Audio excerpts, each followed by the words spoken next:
Paz y bien, hermanos, hermanas. La Virgen Inmaculada, la fidelidad de Dios.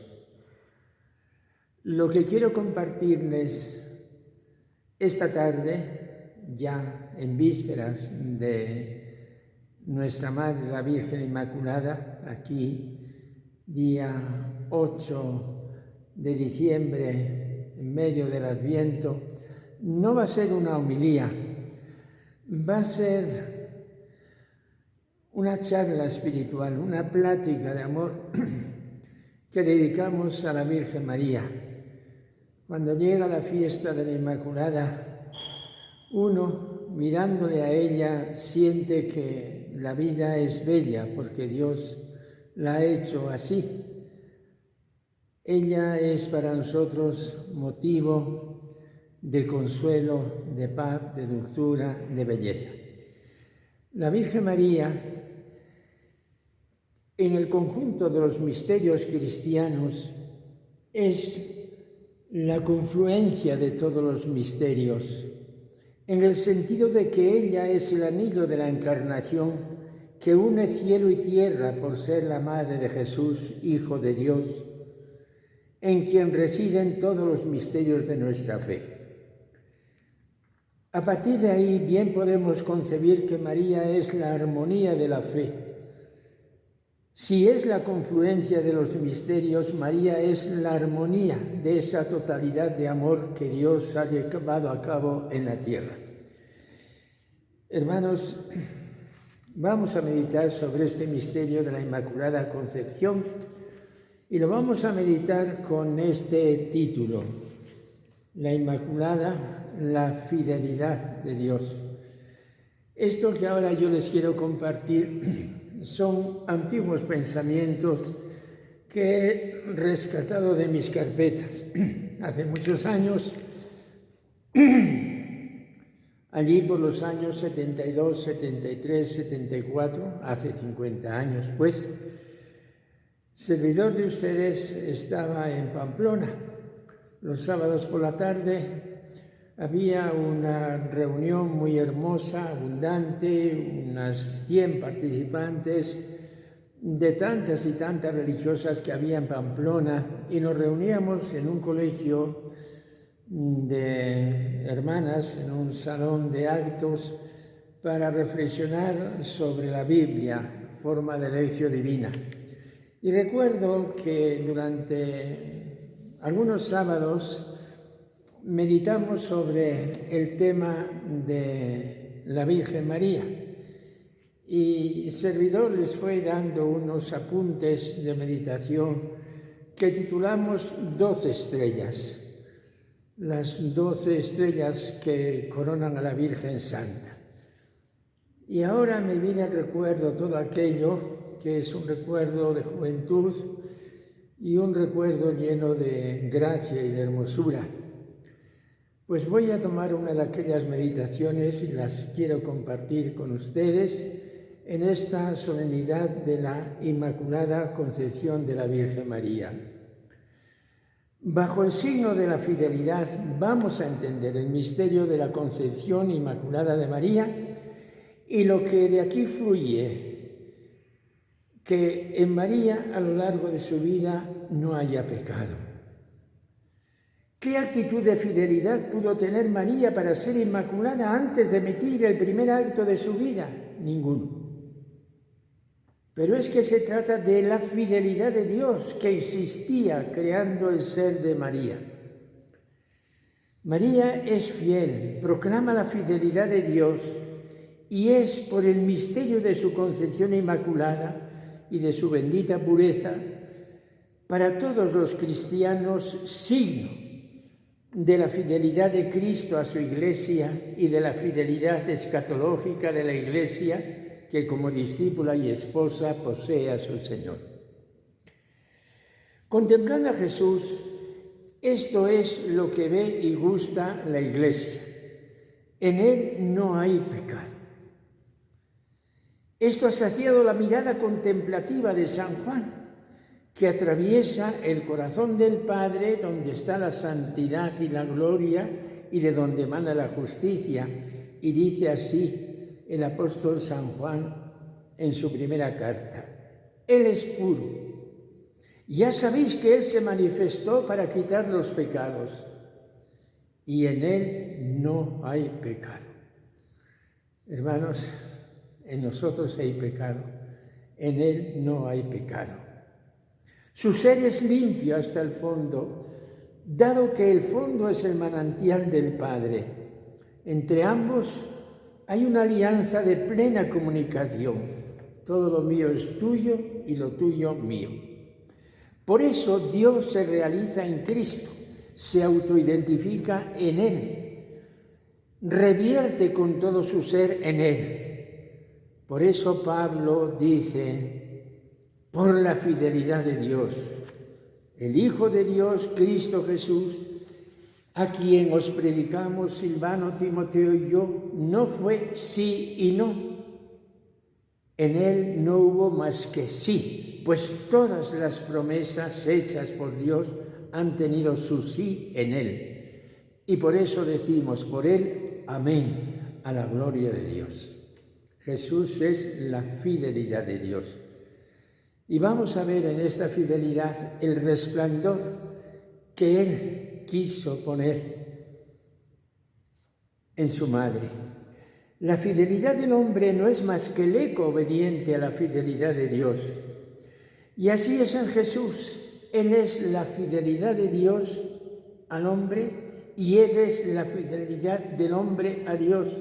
Él es el amén de Dios a nosotros y es nuestro amén a Dios. Toda fidelidad está centrada, como en un punto nuclear y original, en un único foco, que es Dios, de donde nace y a donde revierte. Fiel es Dios, por quien habéis sido llamados a la unión con su Hijo Jesucristo, Señor nuestro. Si nos dice San Pablo a los Corintios. La Iglesia escatológica, establecida en la perfecta alianza, responderá a Dios con absoluta fidelidad. No habrá, pues, en ella mancha ni pecado. Será un pueblo de justos. Recordemos las antiguas promesas. Oseas: te desposaré conmigo para siempre. Te desposaré conmigo en justicia y equidad. En amor y compasión te desposaré conmigo en fidelidad. Y tú conocerás a Yahvé. La esperanza profética culmina en la alianza perfecta. Nadie hará daño, nadie hará mal en todo mi pueblo, en todo mi santo monte, porque la tierra estará llena de conocimiento de Yahvé, como cubren las aguas el mar. En la misma línea está la esperanza postexílica, después del destierro. Todos los de mi pueblo serán justos. Yo, Yahvé, he hablado a su tiempo, me apresuraré a cumplirlo. Esto es un fondo de teología, quizás, hermanos, de repente suena como un poco elevado. Esa iglesia última que Jesús ha soñado y por la cual ha dado su sangre. María, en esta imagen final, anunciada por los profetas, en ella se nos va a mostrar que el reino de Dios ya ha llegado, que la perfección evangélica es para este presente de la Iglesia, que el sermón de la montaña está en ella, obediente, que la escatología es al mismo tiempo lo que va a venir, la Asunción, y lo que ya ha llegado, la Concepción Inmaculada. María es la fidelidad en la alianza, la llena de gracia.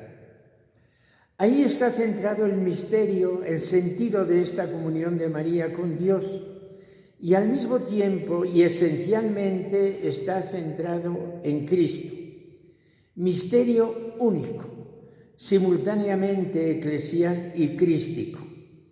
La conciencia de la Iglesia se manifiesta definitoria en la palabra ex cátedra que pronuncia el sucesor de Pedro, en este caso el Papa Pío IX, cuando el año 1854 definió la Inmaculada Concepción de María. Declaramos, pronunciamos, definimos que la doctrina que sostiene que la Beatísima Virgen María fue preservada inmune de toda mancha de la culpa original en el primer instante de su concepción por singular gracia y privilegio de Dios omnipotente, en atención a los méritos de Cristo Jesús, Salvador del género humano, está revelada por Dios. Hermanos, esto es sorprendente y maravilloso. Vamos a ver, rebusquemos en la Sagrada Escritura, ¿dónde se dice que María en su concepción fue ya preservada de culpa? En ningún lado. Pues vamos, que lo piensen los teólogos. Los teólogos comienzan a pensarlo y no acaban de descubrirlo. Entonces, ¿por qué traemos aquí verdades y decimos que Dios lo ha revelado si no lo vemos en ningún lado? Queridos hermanos, qué delicada es la teología como reflexión de fe.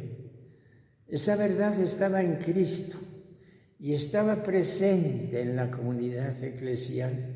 Y hoy nos sorprende a nosotros que ya en Oriente comiencen a venerar a la Virgen como libre de pecado en su concepción y que durante siglos aquí y allá la vayan honrando así, es decir, honrando a Jesús en su madre.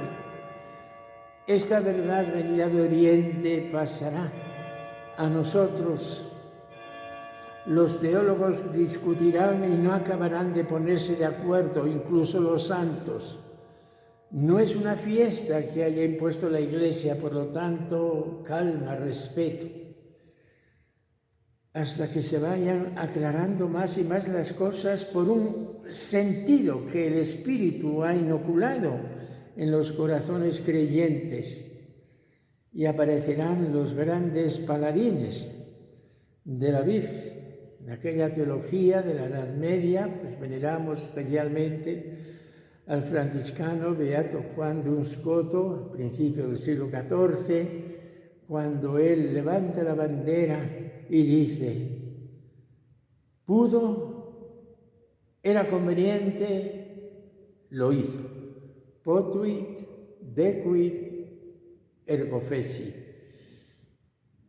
Pero se podrá discurrir y decir que no acaba de convencer, que tenemos otros medios para ensalzar a la Virgen María. Pero, queridos hermanos, hay algo que iba removiendo el Espíritu de Dios y que al final hubo que reconocer. Esa verdad viene de Dios. No es ningún mérito de una mujer de esta tierra, es que Dios quiso preparar una casa perfecta para la venida de su Hijo. Queridos hermanos, la teología, si no está vibrando con el Espíritu de Dios, no es teología. Al final, el teólogo dice que se rindan mis razones. Sigo, queridos hermanos, con esta meditación. Comprendo que son puntos quizás un poco difíciles, pero abriendo las anchuras de nuestro corazón podemos contemplar este misterio de María, que es resplandor de la gloria de su Hijo. María es la Inmaculada. ¿Por qué? ¿Por qué es que va a ser como un doble de Cristo. Qué desafortunado sería el plantear las cosas así, cuando Cristo es el único. ¿Por qué? ¿Porque el Padre había de preparar una digna morada a su Hijo amado? Sí, ciertamente. Así lo dice la oración central de la fiesta de la Inmaculada. Oh Dios, que para preparar una digna morada a tu Hijo, en previsión de los méritos de su pasión, hiciste a su Madre Inmaculada.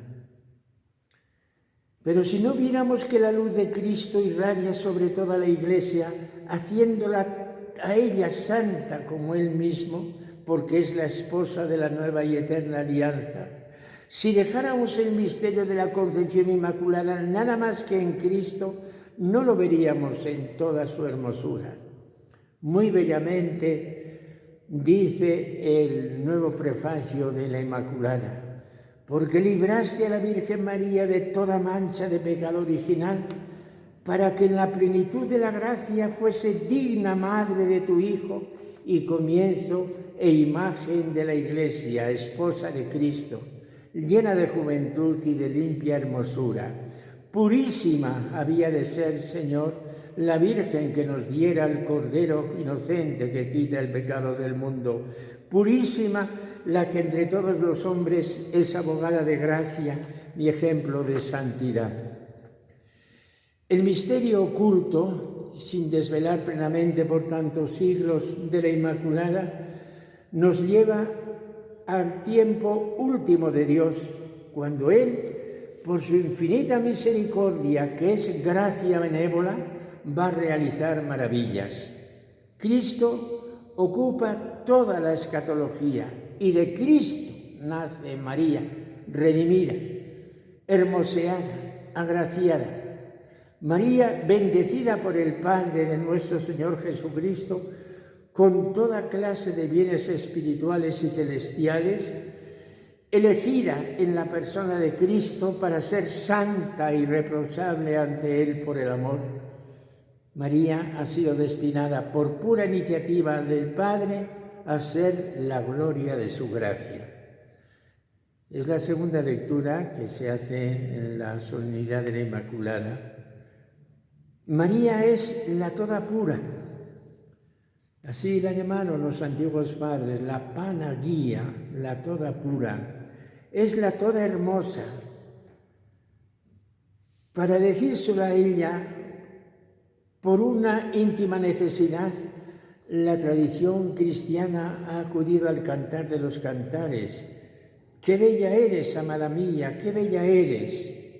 De toda esta evocación espiritual, de esta sustanciación trascendente de las verdades, ha nacido el cuadro de la Inmaculada, la representación que aquí tenemos, tan difundida por todas partes, obra de la genialidad de nuestro pintor español Murillo. Dicen que para pintar a la Virgen se fijó en el rostro de alguna de sus hijas, no lo sé.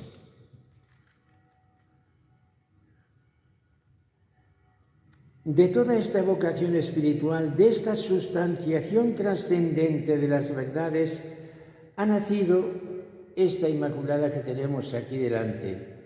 El horror sería, ya lo hemos repetido, traer a los días de Nazaret la imagen transmundana de la Inmaculada.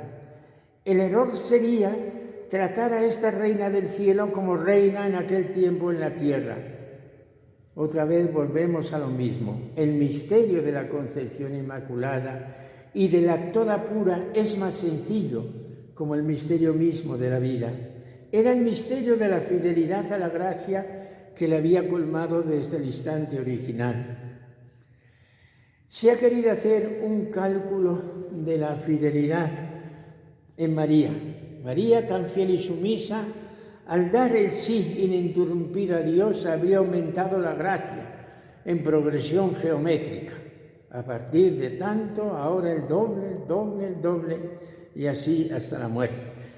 Este cálculo piadoso, para el que se necesita calculadoras abiertas hasta el infinito, hoy nos parece pueril y ridículo. Es un desvarío que cansa la imaginación y no centra la fe y el amor. No, en modo alguno es esto. Ni tampoco en la línea de la fidelidad hay que tomar el concepto de perfección y ver a María, la abstractamente perfecta, con toda perfección que procede de nuestro inquieto entendimiento. María es perfecta según la perfección del Santo Evangelio, que ha quedado así plasmada en el Sermón de la Montaña. Vosotros sed perfectos como es perfecto vuestro Padre Celestial. No hace falta ser psicológicamente perfecto, aspiración contradictoria en su propio planteamiento, pues todo lo psicológico es relativo y como relativo más perfectible. No hace falta ser psicológicamente perfecto para ser evangélicamente perfecto, como nos dice Jesús. Y María, exacta discípula de Jesús, fue evangélicamente perfecta. Habría que suponerla psicológicamente afectada, pues esto es otro disparate, es pura imaginación.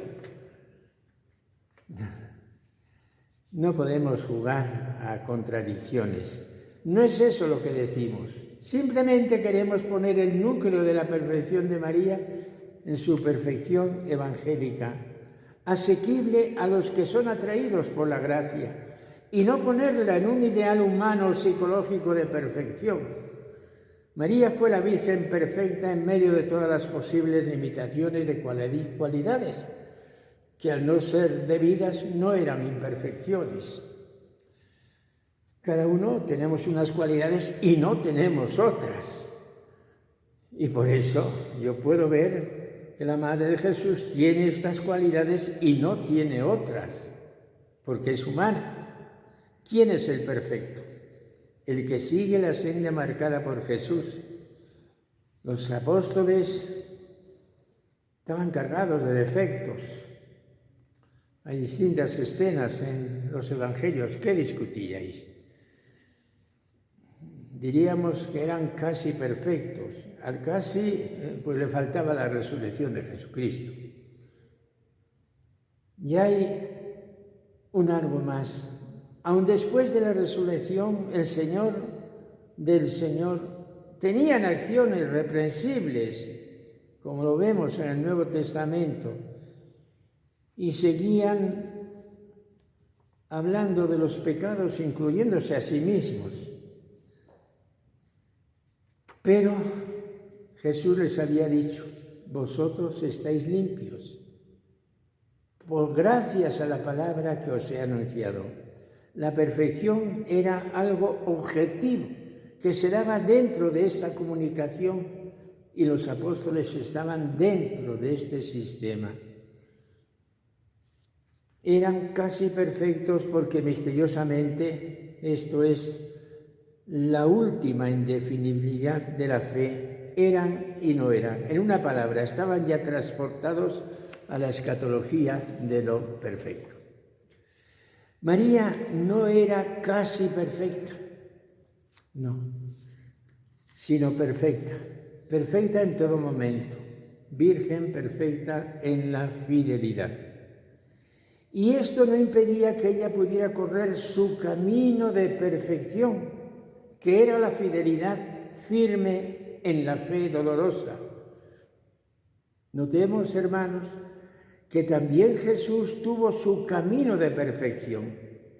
Dice la carta a los Hebreos que el Padre lo llevó a la perfección mediante el sufrimiento a Él, que iba a ser el jefe de la salvación. Es decir, Jesús tuvo que recorrer un camino que lo iba dirigiendo Dios su Padre, y este fue un camino en que le fue modelando a base del dolor, y así lo llevó, y utiliza esta palabra concreta, la carta a los Hebreos, a la perfección. Pues también la Virgen María recorrió el camino de la perfección mediante la fe. Cuando en la parénesis de los escritos apostólicos escuchamos los ejemplos, los consejos de Pablo proponiendo la vida del hombre nuevo, podemos ver el ideal de María, imagen del Evangelio. El Papa Pablo VI, hoy San Pablo VI, hace un cuadro de las virtudes de María. Es la Virgen perfecta, la que en todo momento está en la línea de la alianza. Por eso, escuchen, hermanos, este párrafo un poquito largo que voy a leer de Marialis Cultus, una carta preciosa que escribió este Papa, Pablo VI, después del concilio para encauzar correctamente el culto a la Virgen María. Vean cómo expone el Papa la santidad y las virtudes de la Virgen María. La santidad ejemplar de la Virgen mueve a los fieles a levantar los ojos a María, la cual brilla como modelo de virtud ante toda la comunidad de los elegidos. Virtudes sólidas evangélicas, y las va a enumerar: la fe y la dócil aceptación de la palabra de Dios. Y a cada una de estas palabras va poniendo el correspondiente texto del Evangelio. La obediencia generosa, la humildad sencilla, la caridad solícita, la sabiduría reflexiva, la piedad hacia Dios pronta al cumplimiento de los deberes religiosos, agradecida por los bienes recibidos, que ofrece en el templo, que ora en la comunidad apostólica, la fortaleza en el destierro, en el dolor, la pobreza llevada con dignidad y confianza en el Señor, el vigilante cuidado hacia el Hijo desde la humildad de la cuna hasta la ignominia de la cruz, la pureza virginal, el fuerte y casto amor esponsal. De estas virtudes de la Madre se adornan los hijos que con tenaz propósito contemplan sus ejemplos para reproducirlos en la propia vida. Dice el Papa. Esto es la fidelidad de María. Esto es la corriente que fluye de la concepción inmaculada. María fue fiel con la exhaustividad del amor de su corazón. San Juan nos da la imagen de la perfecta serenidad cristiana, poniendo como clave el amor concreto. Dice el apóstol San Juan: hijos míos, no amemos de palabra ni de boca, sino con obras y según la verdad. En esto conocemos que somos de la verdad y tranquilizaremos nuestro corazón ante Él, en caso de que nos condene nuestro corazón. Pues Dios es mayor que nuestro corazón y conoce todo. El misterio del hombre es más grande que la conciencia que el mismo hombre tiene de sí mismo. Por eso surge el temor. ¿Dios estará complacido de mí? ¿Estaré yo en la fidelidad? El temor y la angustia, que es una cara del pecado, rodean el corazón como una amenaza. El corazón es misterio, misterio que siendo nosotros mismos es más grande que nosotros mismos. Esta es la paradoja fascinante de la vida, lo que da a la vida la novedad nunca marchita y lo que la pone en trance de perpetua creación. San Juan infunde el rayo de la serenidad divina. El hombre que no de palabras y con la boca, sino con obras y según la verdad se ha dado al amor de los hermanos, puede mantener sereno el corazón. Juan radicaliza la fidelidad en el amor. Esa es la sustancia de la moral. La inmutable realidad teológica del amor se trasvasa a la conciencia psicológica del hombre y el hombre queda anclado serenamente en Dios. Tiene como criatura pecadora, teme como criatura pecadora y no teme porque la palabra última de su ser es ese tránsito confiado al amor en el cual es recibido. ¿Y qué decir, pues, hermanos, con estos pensamientos de esa serenidad de la Virgen María que proviene de que su corazón ha quedado anclado en la fidelidad. El deseo de hacer siempre lo más perfecto suele producir una cierta tensión obsesiva. Por eso hay que cuidar mucho. Si alguien te dice que quiere hacer este voto, hacer en todo lo más perfecto, esto puede traer una obsesión de qué es lo más perfecto que nos altera y no es conveniente. Esa alteración, esa intranquilidad procede de no haber logrado la unidad esencial por dentro. Se pretende lo más perfecto periféricamente. En realidad, tantas cosas pueden ser lo más perfecto si ya el corazón está constituido en unidad y es Él lo más perfecto. Porque el corazón, hermanos, es más perfecto que todas las cosas. Entonces, la elección de lo más perfecto no puede ser obsesiva, sino que ha de ser fluida, puesto que el paso al más perfecto está ya dado por dentro. María es la Virgen serena. Su fidelidad íntegra no extorsiona su ser humano tan sencillo. María, por inmaculada, vive en la paz, como su corazón puro. No es obsesiva. Pero tampoco deshumanizaremos su psicología, desenraizándola de estas impresiones que el hombre vive y que hacen su dolor y su amor. María queda perpleja y duda a la hora de la duda.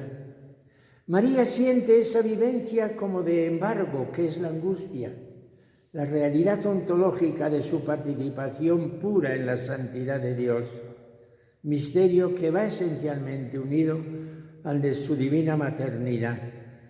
No le ha obstaculizado el funcionamiento absolutamente humano de su psicología y en concreto de su psicología femenina.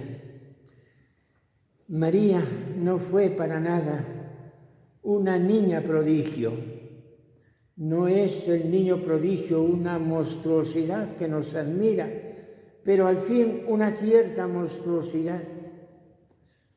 Comprendo que hay que matizar el tipo de prodigiosidad. La precocidad ya es un modo de prodigio. Pues tampoco hay que suponer obligatoriamente que María fuese la niña precoz, ni tampoco eso.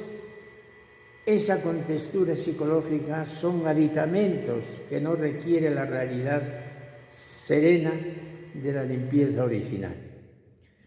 María, la Virgen serena, armónica, la serenidad es el encanto de la paz en la psicología que ha aparecido normal. Pero aquí había algo invisible. Esto normal tenía dos fundamentos de la redención. La gracia de Dios derramada con predilección. Normal, sin haberse quebrado una sola vez. Era tan sencillamente la armonía del ser humano. Era la Inmaculada. Era nuestra Madre. Hermanos y hermanas que me han seguido en esta reflexión meditativa, comprendo que los pensamientos expresados pueden ofrecer cierta dificultad en cuanto que son pensamientos ligados a la teología, pero es un modo sencillo el que uno alcanza de obsequiar a la Madre en esta fiesta tan preciosa. A todos ustedes, paz y bien, feliz día de la Inmaculada Concepción de la Virgen.